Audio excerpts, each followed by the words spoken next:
Basicnya saya belajar balap ya simulat racing sim zaman itu ya. Kalau bisa car guys di Indo yang pengen balapan di sirkuit itu bisa kesampaian, nggak sampai balapan di tol ya.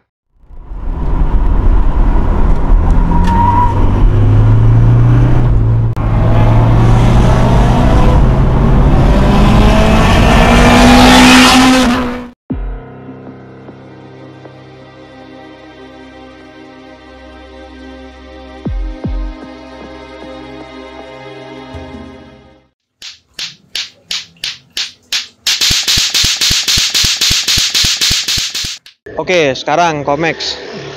Kalau apa ya, basic-basicnya nge-track itu gimana sih Komex? Mungkin dua sisi ya. Satu dari mobil, yang kedua dari drivernya sendiri. Oke, sekarang dari mobil dulu ya. Gimana kok? Kalau dari mobil ya, mobil standar apapun mobilnya welcome.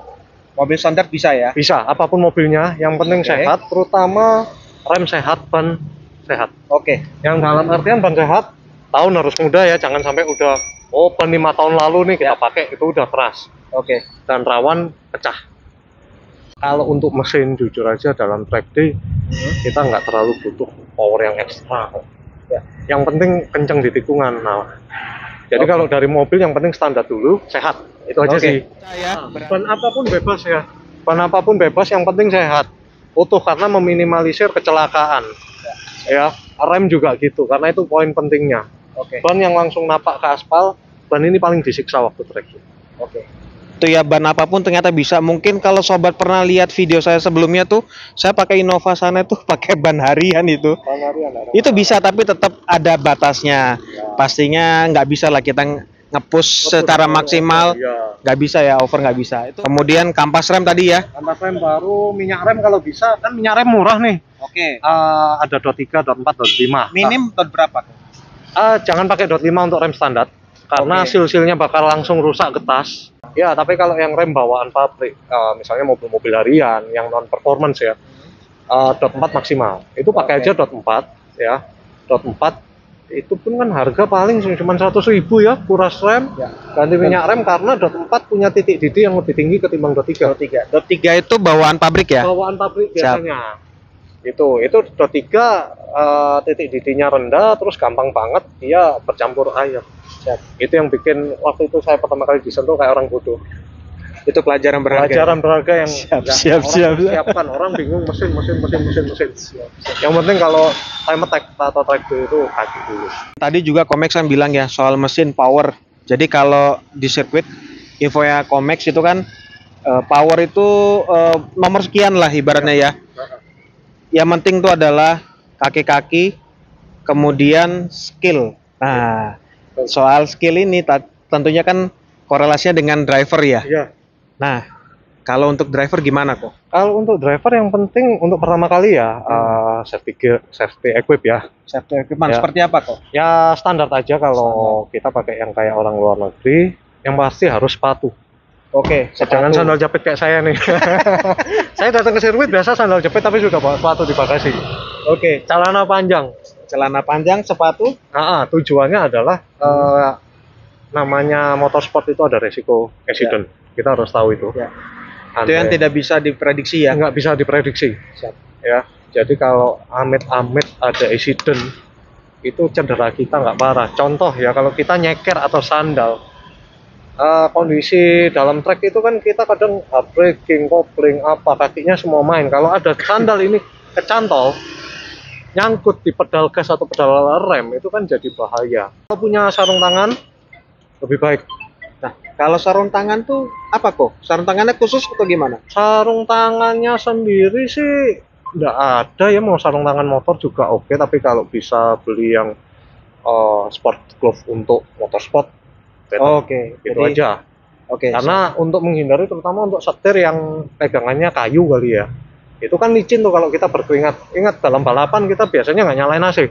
Karena itu akan membebani mesin dan mengurangi durabilitas dari mesinnya sendiri. Ya kan temperatur jadi gampang naik tuh. Kalau AC nyala kan kompresor nyala, bebannya juga ada. Itu kurang lebih gitu. Terus kemudian helm wajib ya. Helm wajib ya. Ternyata ada juga yang nonton juga nih. Ada yang ngemoto dari atas. Ada yang moto dari atas. Kemudian ya safety belt harus wajib ada ya. Oke, safety belt harus dipasang ya. Dipasang. Kalau nge-track pertama kali ya. Ya itu harus. Kira-kira itu ya kok ya. Kira-kira untuk dari equipment itu dulu. Selain mobil udah, drivernya sudah. Nah, sekarang ini adalah basic track atau mungkin bisa kita bilang pengetahuan lah ya. Basic pengetahuan basic. Pengetahuan di track itu seperti apa ya, harus seperti apa ya? Ya, sama persiapan mental sih. Kadang kan orang pertama kali yang track day, kalau yang orangnya kalem enak. Kalau yang orangnya wah, aku harus bisa nih, aku harus bisa, akhirnya nafsu. Jadi harus diingat dalam time attack itu makin halus kita bawa kendaraannya akan kita makin kencang. Biasanya untuk pemula saya akan kasih tahu. Kalau di spion di belakang sudah ada yang ngasih tanda nih ngedim 2-3 kali atau klakson. Kalian masih pemula, tahu belakang lebih kencang, udah kasih jalan. Percuma kalian nutup-nutupi, nggak akan guna. Nah, itu pelajaran berharga tuh. Ya. Jadi kalau di belakang ada mobil yang lebih kencang, lebih baik kasih jalan aja. Ya. Terus kedua, yang paling penting jangan pernah berhenti di racing line. Kalau ada emergensi, langsung keluar masuk ke gravel atau rumput ya. Kalau di Bung Tomo ini kan nggak ada gravel. Nggak ada gravel ya. Basicnya sirkuit motor sih soalnya. Jadi turun aja ke rumput, off dari racing line. Nanti ada apa-apa ya nyalakan hazard. Karena di sirkuit Bung Tomo atau sirkuit manapun, walaupun ada marshallnya, tetap nyalakan hazard dan klakson. Itu tandanya kalian butuh bantuan. Nah, buat sobat-sobat yang masih bingung nih racing line apa racing line itu seperti apa, nah mungkin nanti bisa dibantu Google kali ya. Gimana maksudnya racing line itu arahnya itu di sebelah mana, kalau belok ke kanan racing line-nya sebelah gimana, kalau belok ke kiri racing line-nya sebelah mana. Nah, itu perlu diketahui tuh. Nah, jadi itu ya apa ya ibaratnya basic knowledge-nya ya. Di track itu mannernya seperti apa yang tadi Komex bilang kan. Itu kayak sopan santun lah ya, kalau kita lewat di depan orang tua ya bilang permisi gitu aja sih. Nggak ada aturan tertulis tentang itu gitu aja.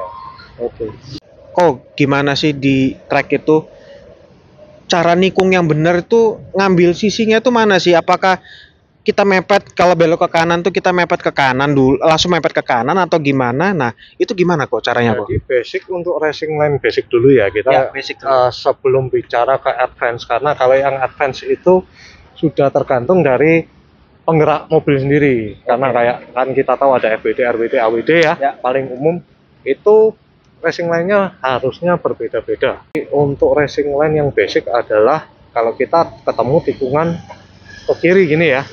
Belokan ke kiri. Di track kita ambil paling kanan. Ambil paling luar ya? Paling luar. Kalau bisa mepet lebih baik, tapi ya kita nggak usah paksa dulu. Karena kan kita baru coba-coba ya. Jadi yang adaptasi lah ya, pengenalan ya. Yang harus diingat adalah saat pertama kali track day jangan langsung di-push. Normal aja lah, ngebut-ngebut normal.